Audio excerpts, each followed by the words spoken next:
আসসালামু আলাইকুম বন্ধুরা, সবাই তোমরা কেমন আছো? তো আরেকটি ভিডিও ক্লাস নিয়ে আমি তোমাদের সামনে আব্দুল্লাহ এনায়েত। তো আজকে আমাদের টপিকস হচ্ছে হুইটস্টোন ব্রিজ, চ্যাপ্টার 3 এর চলতরিতের হুইটস্টোন ব্রিজ নিয়ে আজকে আমরা ডিসকাস করব। তো এই চ্যাপ্টারের এই হুইটস্টোন ব্রিজ খুবই ইন্টারেস্টিং টপিকস।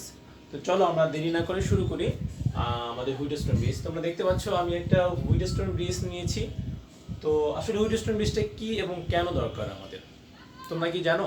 হ্যাঁ, তো হুইটস্টোন ব্রিজ হচ্ছে আসলে একটা সিস্টেম বা একটা সার্কিট, যে সিস্টেম বা সার্কিটের মাধ্যমে হচ্ছে আমরা যে যদি আমাদের তিনটি রোধের মান জানা থাকে তাহলে আরেকটি অজানা রোধের মান আমরা নির্ণয় করতে পারি।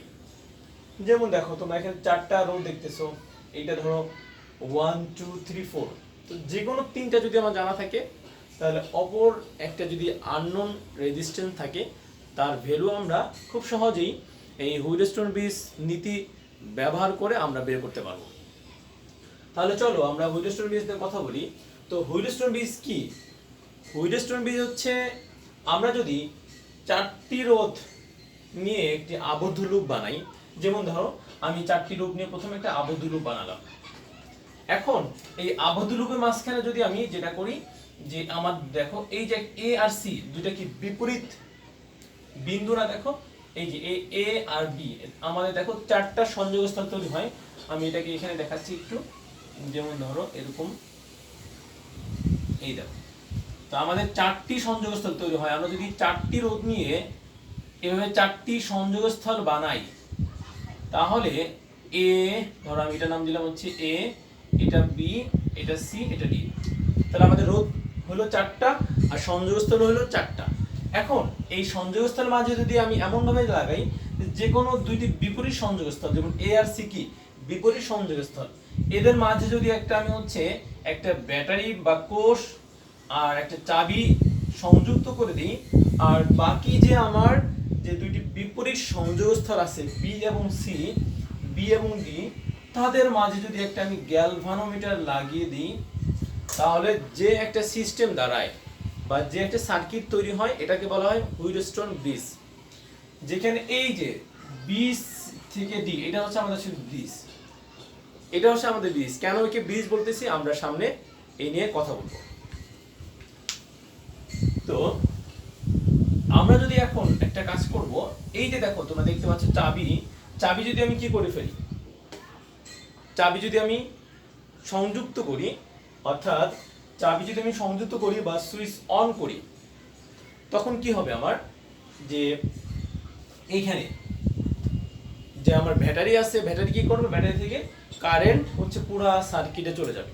তো আমরা জানি হচ্ছে আমাদের কারেন্ট কি করে, প্লাস থেকে ঘুরে ঘুরে মাইনাসে চলে আসে। তার মানে হচ্ছে কারেন্ট উচ্চ বিভব হইতে নিম্ন বিভবে আসে। তো তাহলে চলো, তো এই ব্যাটারি থেকে আমরা কারেন্ট বের করলাম, এটা হচ্ছে আমাদের আই, ভালো কথা, এখান থেকে আই বের হবে। এরপরে কি হবে দেখো, এরপর হচ্ছে এই যে আই যখন এই এ সংযোগস্থলে আসবে তখন আই কি করবে, এখানে এসে তো আই খুব খুশি যে আমি দুইটা রাস্তা পেয়েছি। তো ভালো কথা, তো যেহেতু আই এখানে এসে দুইটা রাস্তা পেয়েছে, তো আই কি করবে, এখানে সে ভাগ হয়ে যাবে, সে সমতা করার চেষ্টা করবে। আমি এই চারটা রোধের নাম দিয়ে দিই, এটা হচ্ছে পি, এটা হচ্ছে কিউ, এটা হচ্ছে আর, এটা হচ্ছে এস। তো আমি নাম দিয়ে দিলাম P Q R S. So এখন এই আই যখন এ বিন্দুতে আসবে তখন সে কি দুইটা রাস্তা পাবে। তো এই রাস্তা দিয়ে কিছু কারেন্ট যাবে আর এই রাস্তা দিয়েও কিছু কারেন্ট যাবে। তো এই রাস্তা দিয়ে কি কারেন্ট যাবে, এটা হচ্ছে আমরা যদি এটাকে আইপি দিয়ে প্রকাশ করি, আর এই এডি পথে যে কারেন্ট যাবে সেটাকে যদি আমরা আই আর দিয়ে প্রকাশ করি তাহলে কোনো অসুবিধা নেই। সো আমরা এটাকে এভাবে প্রকাশ করলাম। এখন দেখো মজার কথা হচ্ছে যখন এই আইপি বি বিন্দুতে আসবে একই সাথে সাথে কিন্তু আমার আই আরও কিন্তু ডি বিন্দুতে আসবে। এখন কোশ্চেন হচ্ছে এই মাঝখান দিয়ে কারেন্ট কোন দিকে যাবে, মাঝখান দিয়ে কারেন্ট কি এদিকে যাবে নাকি এই ডি থেকে বি এর দিকে যাবে, অর্থাৎ কারেন্ট কি বি থেকে ডি এর দিকে আসবে নাকি ডি থেকে বি এর দিকে যাবে। তো খুব সিম্পল অ্যান্সার, দেখো যদি এমন হয় যে ভিভি অর্থাৎ বি বিন্দুর ভোল্টেজ যদি ডি বিন্দু ভোল্টেজ থেকে বেশি হয়, okay, if VV is greater than VD then current will flow. Current কিভাবে ফ্লো হবে? কারেন্ট হচ্ছে সবসময় বেশি থেকে কমের দিকে যায়, সে খুব ভালো মানুষ, সে ব্যালেন্স করার চেষ্টা করে। সো বি থেকে ডি এর দিকে যাবে কারেন্ট। তো কারেন্ট কোন দিকে যাবে? যদি বি বিন্দুর ভোল্টেজ বেশি হয় তাহলে কারেন্ট হচ্ছে বি থেকে ডি এর দিকে যাবে। এবার হচ্ছে উল্টো, যদি আমার উল্টো কেস হয়, অর্থাৎ এরকম যে ডি বিন্দুর ভোল্টেজ যদি বি বির চেয়ে বেশি হয় তাহলে কি হবে? হ্যাঁ, তাহলে হচ্ছে উল্টো কেস হবে, অর্থাৎ তখন হচ্ছে এই কারেন্ট, দেখো কারেন্ট হচ্ছে ডি থেকে বি এর দিকে যাবে। খুবই সিম্পল অ্যান্সার। বাট আমার কোশ্চেন হচ্ছে যদি এমন হয় যে এই বি বিন্দুর ভোল্টেজ আর ডি বিন্দুর ভোল্টেজ সেম হয়ে যায় তখন কি হবে? অর্থাৎ যদি third case, if VV equal to VD then what will happen? তখন কি হবে? তখন হচ্ছে এই গ্যালভানোমিটার দিয়ে কোনো কারেন্ট যাবে না। তো এই যে গ্যালভানোমিটার কোনো কারেন্ট যখন যাবে না, এটাকে হচ্ছে আমরা বলি এই ব্রিজের একটা কি ব্যালেন্সড কন্ডিশন, সাম্যাবস্থা বা নিস্পন্দ বিন্দু। অর্থাৎ যখন এই গ্যালভানোমিটারে কখন কোনো কারেন্ট যাবে না, অর্থাৎ যখন আইজি 0 হবে, তখন এই যে একটা অবস্থা, এই অবস্থাকে বলা হয় হচ্ছে কি ব্যালেন্সড কন্ডিশন, অর্থাৎ সাম্যাবস্থা। তো এই ব্রিজের সাম্যাবস্থা হতে পারে, আবার কি হতে পারে যে অসাম্যাবস্থা হতে পারে। এই দুটো আমার কি বলতো? এই দুটো হচ্ছে অসাম্যাবস্থা কন্ডিশন, এটা হচ্ছে সাম্যাবস্থা কন্ডিশন। সো আমি লিখে ফেলতেছি অসাম্যাবস্থা আর সাম্যাবস্থা। ওকে, এখন হচ্ছে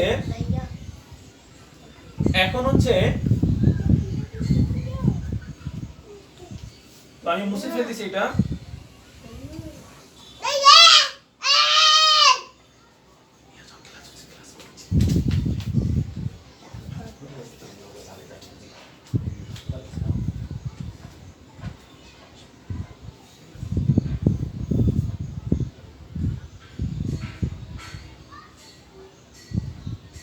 ওকে, আচ্ছা, এখন হচ্ছে আমরা যেটা করব, তো আমরা ধরে নেই যে প্রথমে আমরা এটা ধরে নিয়ে আগাই যে বি বিন্দুর ভোল্টেজ ডি এর চেয়ে বেশি, এটা আমরা ধরে নিই। তুমি চাইলে উল্টো ধরতে পারবে। তো যেহেতু আমরা ধরে নিলাম বি বিন্দুর ভোল্টেজ এর চেয়ে বেশি, তাহলে কারেন্ট কোন দিক থেকে কোন দিকে যাবে? কারেন্ট হচ্ছে এই যে বি থেকে ডি এর দিকে যাবে। তো এই আইপি যখন বি বিন্দুতে আসবে তখন সে দুইটা রাস্তা পাবে।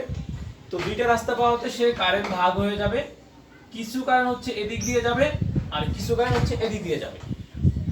তো এখানে কারেন্ট এসে কিছু কারেন্ট হচ্ছে, ধরো যেই কারেন্টগুলো হচ্ছে এই কিউ রোধের মধ্যে দিয়ে যাবে সেটাকে আমরা আই কিউ বলবো, আর যে কারেন্ট হচ্ছে গ্যালভানোমিটার দিয়ে যাবে সেটা হচ্ছে আইজি বলবো। Clear?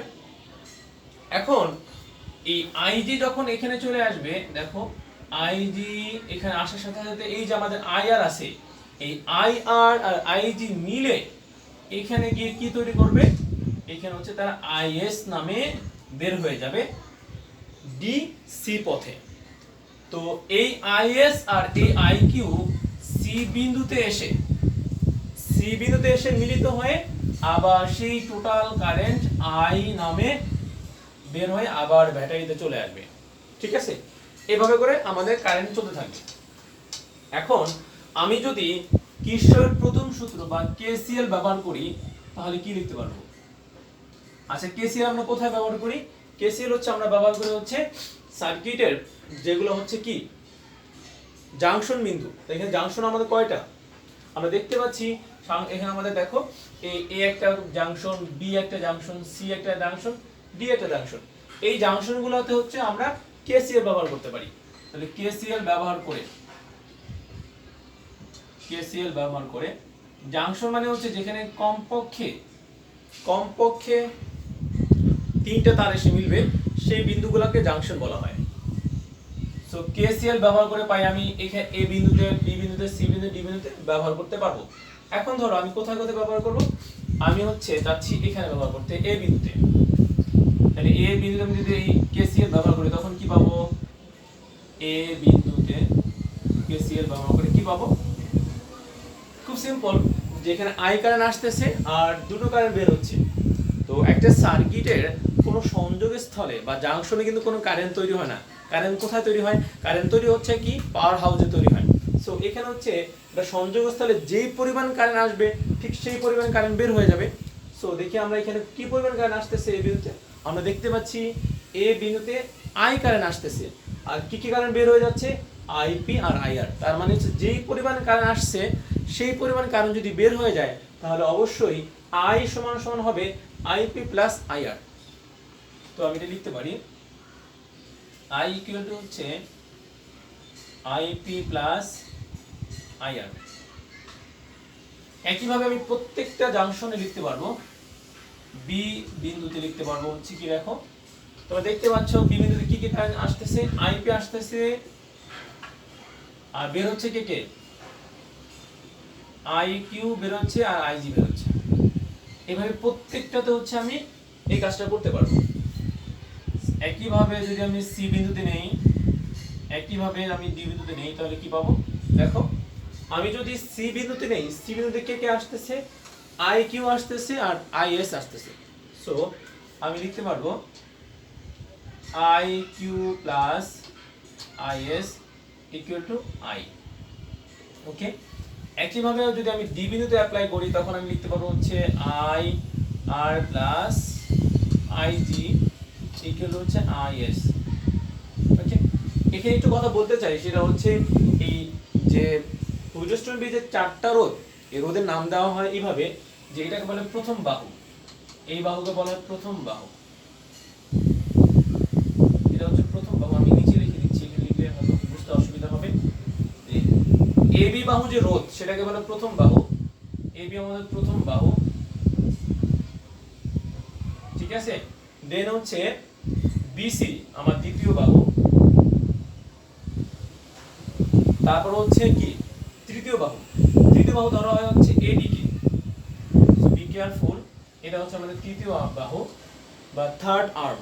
Fourth arm is called DC, চতুর্থ বাহু।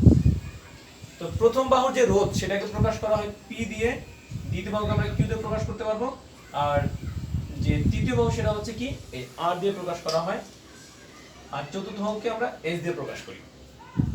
ঠিক আছে, এগুলো হচ্ছে সংলগ্ন বাহুগুলোর রোধ। আর তো এটা আমাদের লাগবে পরীক্ষাতে, অনেক সময় সৃজনশীলে যখন বলে দেওয়া থাকবে যে তৃতীয় বাহুতে রোধ সংযুক্ত করা হলো, এইসব আর কি। সো এটাকে মনে রাখার জন্য আমি লিখে দিলাম। তো এখন হচ্ছে আমি দেখো এখানে অনেকগুলো লুপ দেখতে পাচ্ছি। আমরা লুপে কি ব্যবহার করি? যখন তোমরা কিরশফের সূত্র শিখছো ওখানে অবশ্যই বলে দেওয়া ছিল যে যদি জাংশন বা সংযোগস্থল পাওয়া যায় সেখানে হচ্ছে কেসিএল বা কিরশফের প্রথম সূত্র ব্যবহার করা হয়।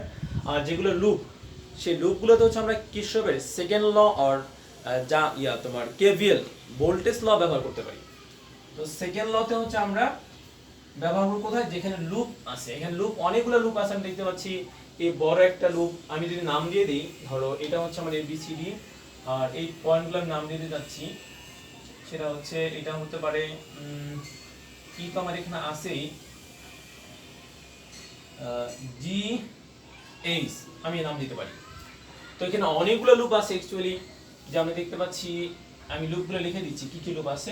প্রথমে দেখো এই ছোট্ট একটা loop A B D A, এইটা একটা loop A B D A. লুপের সংখ্যা কি? তুমি যেখান থেকে শুরু করবা আবার ঘুরে ঘুরে আবার ওখানেই আসবে। আর কি কি লুপ আছে দেখো, আর লুপ আছে হচ্ছে বি ডি সি বি, এটা একটা লুপ। আর আমি যদি এই মাঝখান লুপ বাদ মনে করি, মনে মনে কল্পনা করি নেই, তাহলে কিন্তু পুরোটুক বড়টা একটা লুপ হয়ে যাবে। সেটা আমরা চাইলে করতে পারি A B C D A, এইটা একটা লুপ। হ্যাঁ, আরো একটা লুপ আছে, সেটা হচ্ছে নিচে। আমরা দেখতে পাচ্ছি এ থেকে যদি শুরু করি তাহলে এ বি সি, তারপর হচ্ছে কি জি এইচ, আবার এ। দেখো তোমরা দেখতে পাচ্ছ যে যেখান থেকে শুরু করতেছি আবার সেখানে ফিরে আসতেছি, এটা হচ্ছে লুপ। যেখান থেকে তুমি শুরু করবে ঘুরে ফিরে ঘুরে আবার সেখানে চলে আসবে, দ্যাটস দ্য লুপ। সো আমি আরো লুপ পাচ্ছি এখানে। দেখো আমি যদি এটাকে কনসিডার করি, এই যে আমি যদি এটাকে হচ্ছে এ, মানে এবার আমি হচ্ছে এই পথে হাঁটবো, এ বি সি, তারপর হচ্ছে জি, তারপর হচ্ছে এইচ এ, এটা হচ্ছে লুপ। আমরা দেখলাম এখানে বেশ কটা লুপ দেখতে পেলাম আমরা। তো একটা, দুইটা, তিনটা, চারটা, পাঁচটা, মোটামুটি অ্যাভারেজ আমাদের যেটা দেখতে পাই, আমাদের মোটামুটি এই তিনটা লুপ নিয়ে কাজ করলে হয়ে যায়। তোমাদের যখন সার্কিটের সৃজনশীল আসবে, আমি একটা ভিডিওতে এটা নিয়ে সৃজনশীল করেছি, তোমরা চাইলে দেখে নিবে। এটা হচ্ছে সিলেট 2017 সাল, ওটা অবশ্যই দেখে নিবে যারা এই ক্লাসটা করার পর ওইটা দেখে নিবে, তাহলে ভালো করে বুঝতে পারবে। সো আমরা বেসিক্যালি হচ্ছে এই তিনটা লুপকে ব্যবহার করি, এইগুলো আমার কখনো যদি দরকার হয় ব্যবহার করব। সো আমি এখন যদি এ বি ডি এ লুপে কেভিএল বা কিরশফের দ্বিতীয় সূত্র ব্যবহার করি তাহলে কি পাবো? তো লিখি নেই, এ বি ডি এ লুপে কেভিএল ব্যবহার করে পাই, কেভিএল ব্যবহার করে পাই।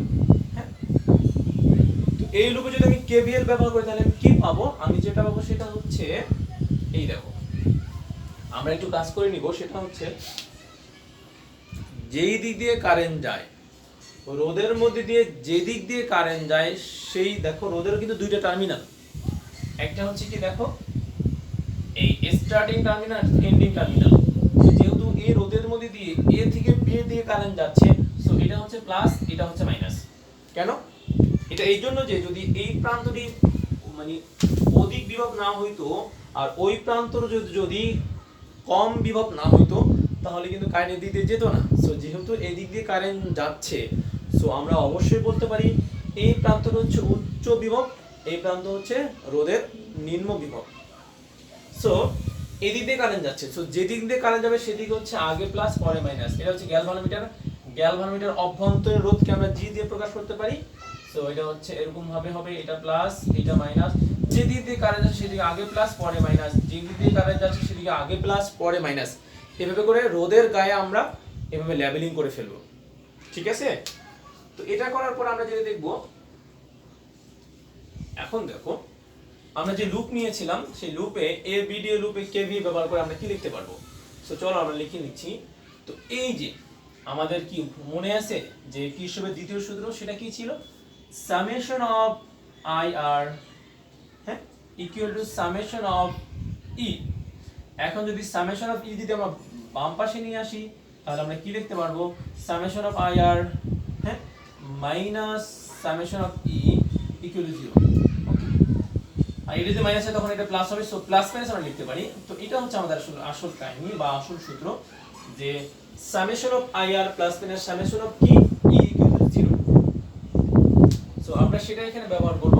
সো এখানে যে কারেন্ট যাচ্ছে কি আইপি আর রোদের নাম পি, তো এই দুটো আমরা গুণ দিব, যে আইপি ইনটু হচ্ছে পি, ওকে, IP into P, than minus minus, আমরা মাইনাস দিব না প্লাস দিব সেটা আমি বলতেছি। দেন হচ্ছে আমরা সবগুলোকে প্রথম মাইনাস লিখে যাই, আইজি ইনটু জি, তারপরে হচ্ছে মাইনাস এই যে লুপে এ বি ডি এ, এখন হচ্ছে ডি এ, ডি এ হচ্ছে কি কারেন্ট যাচ্ছে I R, so I R into R equal to 0। Okay, এখন দেখো যেহেতু এই লুপের মধ্যে কোনো ব্যাটারি নাই, সো ব্যাটারি কাহিনী আমাদের বাদ, আমাদের অল্প চিন্তা করতে হবে। এখন দেখো আমরা বলতেছিলাম যে যেদিক দিয়ে ব্যাটারির মধ্যে দিয়ে কারেন্ট যায় সেদিকে আগে প্লাস পরে মাইনাস। এখন দেখো আমরা এই জিনিসটা কিভাবে চিন্তা করতে পারি, দেখো যে এটা হাই ভোল্টেজ, এটা হচ্ছে লো ভোল্টেজ, তো হাই থেকে লোতে যাচ্ছে, তো এটা কি আমরা ভোল্টেজ ড্রপ হচ্ছে না ভোল্টেজ রাইজ হচ্ছে? ভোল্টেজ ড্রপ হচ্ছে। তো ভোল্টেজ যদি ড্রপ হয়, ভোল্টেজ যদি ড্রপ হয় তখন হচ্ছে আমরা মাইনাস ব্যবহার করব, আর ভোল্টেজ যদি রাইজ হয় তখন আমরা প্লাস ব্যবহার করব। এটা কিছুই না, এটা হচ্ছে কনভেনশন। যেমন এটা যদি তুমি ডান হাত বলো, এটাকে তোমাকে বাম হাত বলতে হবে, তো এমন ব্যাপারটা। সো এখন যদি ভোল্টেজ ড্রপ হয় তাহলে মাইনাস, আর ভোল্টেজ যদি আপ হয় তখন কি লিখবো? ভোল্টেজ আপ কখন হবে? যখন কোনো সার্কিটের মধ্যে দিয়ে কারেন্ট এভাবে যাবে যে আগে মাইনাস পরে প্লাস পাবে, অর্থাৎ নিম্ন বিভব হইতে উচ্চ বিভবে যাবে, এটাকে আমরা বলি হচ্ছে voltage rise. Voltage rise. So voltage যদি রাইজ হয় তখন হচ্ছে আমরা কি ব্যবহার করব? প্লাস ব্যবহার করব। এটা হচ্ছে কনভেনশন। আর তুমি এই জিনিসটাকে আরো সুন্দরভাবে সহজ মনে রাখতে পারো, সেটা কি? সেটা হচ্ছে দেখো এই যে রোধ, আমরা রোধ নিলাম হচ্ছে কি পি, পি রোধের প্রথম পরিচয় কি প্লাস, পরের পরিচয় কি মাইনাস, তাই না? তো প্রথম পরিচয় হচ্ছে প্লাস, পরের পরিচয় হচ্ছে মাইনাস। মানুষ কিন্তু পরের পরিচয়ে ডাকে। ধরো তুমি এখন হচ্ছে আমাদের, ধরো তুমি আগে আদমজি কলেজে পড়তে, এখন হচ্ছে আমাদের বিএফ শাইন কলেজে পড়ো। তো তুমি যখন বিএফ শাইন কলেজ থেকে পাশ করে বের হবে, তোমাকে যখন কেউ প্রশ্ন করবে তুমি কোন কলেজ থেকে লেখাপড়া করেছো বা কোন কলেজ থেকে পাশ করেছো, তুমি সবাইকে বলবে, তুমি অবশ্যই বলবে স্যার আমি বিএফ শাইন কলেজ থেকে পাশ করেছি। অর্থাৎ মানুষ কিন্তু সবার এন্ডিংটা বলে। ধরো প্রথমে হচ্ছে তুমি যখন পুলিশে জয়েন করে, তুমি ধরো পুলিশে হাবিলদার হইলে, আস্তে আস্তে গ্রাজুয়েটে তুমি কি হইলে, ওসি হইলে। যখন তোমাকে কেউ বলবে যে আপনি কি, তুমি কি হাবিলদার বলবে না ওসি বলবে? যে অবশ্যই বলবে আমি ওসি। সো এটাই যে আসলে লাস্ট কি addressing the final addressing. So এটা আগে প্লাস পরে মাইনাস, পরেরটা কি? তো পরেরটা যদি তুমি লিখে দাও তাহলে হয়ে যাবে। দেখো এখানে আগে প্লাস পরে মাইনাস, পরে মাইনাস, তো মাইনাস লিখবো তার গায়ে। এখানে দেখো আগে মাইনাস পরে প্লাস, লুপ যেভাবে আসছে তোমাকে কিন্তু সেভাবে ঘুরতে হবে। এ বি ডি এ, প্রথমে এ বি ডি এইভাবে তোমাকে ঘুরতে হবে। তো আমি যদি এভাবে ঘুরি, আমি এভাবে যাচ্ছি, তো এটা হচ্ছে আমার তখন প্লাস হয়ে যাচ্ছে। হ্যাঁ, এই যে মাইনাস থেকে প্লাস। তো এভাবে করে আমি আরেকটা লুপ নিব, সেটা হচ্ছে এই B C D A loop. So B D C B লুপে যদি আমি কেভিএল ব্যবহার করি তখন কি পাবো? Okay, so B D C B লুপে যদি আমি কেভিএল ব্যবহার করি তাহলে আমি যেটা পাবো সেটা হচ্ছে এই যে পরে মাইনাস, পরে যেটা সেটাই আমি নিব বিডি। তো বিডি, তো এটা হচ্ছে আইজি ইনটু জিজি হচ্ছে গ্যালভামিটার অভ্যন্তরীণ রোধ, তারপর হচ্ছে minus minus is into S. ঠিক, তারপর হচ্ছে এই দেখো এদিক থেকে এদিকে যাবে, তো আগে মাইনাস পরে প্লাস, পরে যেটা সেটা আমরা লিখবো। তো পরে হচ্ছে প্লাস, তো আই কিউ ইনটু হচ্ছে কিউ ইকুয়াল টু 0। ওকে, তো আমরা লিখে ফেলাম, আমরা দুইটা লুপ নিলাম। এখন আমরা একটা কন্ডিশন বলেছিলাম যে যখন এই কন্ডিশনটা যে বি বিন্দুর ভোল্টেজ যদি আর ডি বিন্দুর ভোল্টেজ সেম হয়, তো এই অবস্থাটাকে বলা হয় ব্রিজের সাম্যাবস্থা। এবং এই অবস্থায় কি তোমরা ইতিমধ্যে জেনে গিয়েছো যে আইজি কত হবে? 0 হবে, তাই না? সো আইজি যদি 0 হয় তাহলে আমরা কি করতে পারি?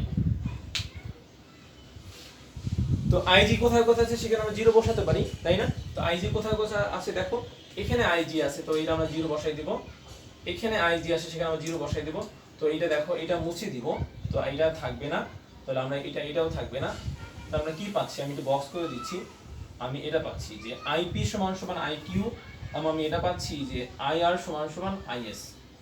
ওকে, এটা আমি পেয়ে যাচ্ছি যে আইপি সমান সমান আইকিউ, আইআর সমান সমান আইএস। ওকে, এখন এই যে দুটো লুপ ব্যবহার করে আমি যে আরো দুটো সমীকরণ পেলাম, সেখানেও আইজি আমি বসাই দিই, আইজি 0। তাহলে আমি কি কি পাচ্ছি, এই যে আইজি যদি 0 হয় তাহলে আমার কি কি বাদ যাচ্ছে, এটা বাদ চলে যাচ্ছে, হ্যাঁ এটা আমরা পুরো বাদ, আবার এটাও বাদ চলে যাচ্ছে। সো এখন যদি আমি একটু গুছিয়ে লিখি তাহলে এটাকে কি লিখতে পারবো, এটাকে লিখতে পারবো হচ্ছে, আমি এটাকে এই পাশে নিয়ে যাই, তাহলে আমি লিখতে পারবো হচ্ছে আই কিউ। সো আমি লিখবো হচ্ছে I Q by IS equal to, আমি যেটা পাবো সেটা হচ্ছে এই যে এস বাই কিউ, এটা আমি পাবো। একইভাবে যদি আমি এইখান থেকে যেটা পাবো সেটা যদি এই পাশে লিখি, তো আমি যেটা পাবো সেটা হচ্ছে IP by I R. So এটা হবে হচ্ছে আইপি আর বাই পি।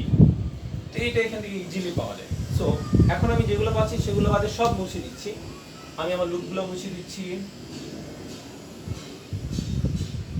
তো আমি বক্সগুলো রাখছি, আমার বাকিগুলো লাগবে না। সো এগুলোকে মুছে দিচ্ছি। এখন হচ্ছে আমরা এইগুলো নিয়ে কাজ করব, বাকিগুলো মুছে দিচ্ছি। এখন দেখো আমি কি কি সমীকরণ পেলাম, এই যে আমি নাম দিয়েছি, এটা হচ্ছে 1 নং সমীকরণ, এটা হচ্ছে 2 নং সমীকরণ, এটা হচ্ছে আমার 3 নং সমীকরণ, এটা হচ্ছে আমার 4 নং সমীকরণ। এখন এইগুলো যদি একটু খেয়াল করি তাহলে কিন্তু আমি ইজিলি লিখতে পারি। দেখো পি, এই যে আমি লিখতে পাচ্ছি যে, আমি যদি এভাবে লিখি যে এটাকে থেকে শুরু করি, তো এটাকে আমি কিভাবে লিখতে পারি, দেখো যে আইপি বাই আইআর, যে সেটা সমান আমি এটা জিনিসটা উল্টিয়ে দিই, তাহলে আমরা লিখতে পারবো হচ্ছে P by R equal to হচ্ছে I R by I P. লিখতে পারবো? অবশ্যই পারবো। এখন এই যে এস বাই কিউ, আমরা যাচ্ছি এই এস বাই কিউর সাথে পি আর আর এর মধ্যে রিলেশন তৈরি করতে, যাতে করে আমার চারটা রোধ থাকে সেখানে, আর কিছুই না থাকে। সো এখন যদি আমরা এই রিলেশনটা চাই তাহলে আমরা কি করতে হবে? এখন দেখো আমরা কিন্তু এখানে পেয়েছি যে আই, এই যে পেয়েছি আই আর মানে হচ্ছে আইএস। তো আই আর যদি আইএস হয় সেটা আমি লিখে দেব, আর এই আইপি মানে আই কিউ, তো আইপি কিউ লিখে দেব। তো এটা পি বাই আর কোনটাকে ফলো করে? যে 1 নং অনুসারে আমরা এটা পেলাম, 1 নংকে ব্যবহার করে, 1 ও 2 নং ব্যবহার করে আমরা এটা লিখতে পেলাম যে পি বাই আর সমান সমান আইএস বাই আইকিউ। এখন আমরা কিন্তু দেখতে পাচ্ছি যে আইএস বাই আইকিউ হচ্ছে এস বাই কিউ। সো এটা যদি আমরা আইএস বাই আইকিউ চাই তাহলে জাস্ট উল্টে যাবে। সো এখান থেকে লিখব যে আইএস বাই আইকিউ হবে Q by S. Are you, হ্যাঁ, do you agree with me? Yes. So আমি লিখতে পারবো P by R equal to হচ্ছে এই আইএস বাই আইকিউ মানে হচ্ছে কিউ বাই এস। ওকে, তাহলে আমি কি পেলাম দেখো। এখন যদি এটাকে আরো সুন্দর করে একটু সাজিয়ে লিখি, তো আমি যেটা লিখতে পারবো সেটা হচ্ছে পি বাই কিউ, এটা যদি এই পাশে নিয়ে আসি তাহলে হচ্ছে পি বাই কিউ সমান সমান হবে আর বাই এস। এটা হচ্ছে আমাদের ফাইনাল ইকুয়েশন। হ্যাঁ, এইখান থেকে আমরা যেটা করলাম, এই কিউ কে এই পাশে নিয়ে আসলাম আর কে এই পাশে নিয়ে আসলাম, হচ্ছে ক্রস মাল্টিপ্লাইয়ের মতো অনেকটা। তো আমরা যেটা করলাম হচ্ছে P by Q R by S. So এটা হচ্ছে আসলে সেই শর্ত, যেই শর্ত যদি পূরণ করা হয় তাহলে হচ্ছে কি হবে দেখো। এটা যদি পূরণ করা হয় তাহলে আইজি কত হবে? 0 হবে। অথবা উল্টা বলতে পারি, আইজি যদি 0 হয় অর্থাৎ গ্যালভানোমিটারে যদি কোনো কারেন্ট না যায় তাহলে এইটা হবে পি বাই কিউ সমান সমান আর বাই এস হবে। অর্থাৎ এই দুই বাহু রোধের অনুপাত হবে, এই দুই বাহু রোধের অনুপাত সমান হবে। তো তখন হচ্ছে আইজি 0 হবে। তখন কি দেখো, এই অবস্থাটাকে বলা হয় ব্রিজের সাম্যাবস্থা। এটা আমাদের সেই ব্রিজ, এটা হচ্ছে ব্রিজ। এই অবস্থাটাকে ব্রিজের সাম্যাবস্থা, অর্থাৎ গ্যালভানোমিটার কাটা কোনো বিক্ষেপ দিবে না। তো গ্যালভানোমিটার কাটা যদি কোনো বিক্ষেপ না দেয় তাহলে ব্রিজ কি ব্যালেন্স থাকবে, ব্রিজ নড়াচড়া করবে না। সো আমরা পেয়ে গেলাম যে পি বাই কিউ সমান সমান আর বাই এস। এখন দেখো, তোমাকে যদি যে কোনো তিনটা বাহু রোধ বলা দেওয়া থাকে, তো এটা বলে দিলাম, এটা বলে দিলাম, এটা বলে দিলাম, চতুর্থ বাহু রোধ কি তুমি নির্ণয় করতে পারবে এই শর্ত থেকে? হ্যাঁ, অবশ্যই পারবে। এটা হচ্ছে সৃজনশীল পরীক্ষাতে আসে। তো আমার আরেকটা ভিডিও আছে যেখানে হচ্ছে এই হুইটস্টোন ব্রিজ ব্যবহার করে কি করে তোমার সৃজনশীল সমাধান করা যায়, অর্থাৎ সি এবং ডি পরীক্ষাতে গ আর ঘ যে আসে সেটা তোমরা দেখে নিবে। সেটা হচ্ছে সিলেট বোর্ড 2017 আমি এটা সলভ করে গেছি আমার আরেকটি ক্লাসে, তোমরা একটু দেখে নিবে, তাহলে আশা করি ভালো করে বুঝতে পারবে। তো তো ভালো থাকো, আসসালামু আলাইকুম। তোমার যদি ক্লাসটি ভালো লাগে অবশ্যই শেয়ার করে দাও, আর অবশ্যই একটি লাইক বাটনে প্রেস দাও। তো ভালো থাকো, আসসালামু আলাইকুম। আবার নতুন একটি ক্লাস নিয়ে তোমাদের সামনে দেখা হবে।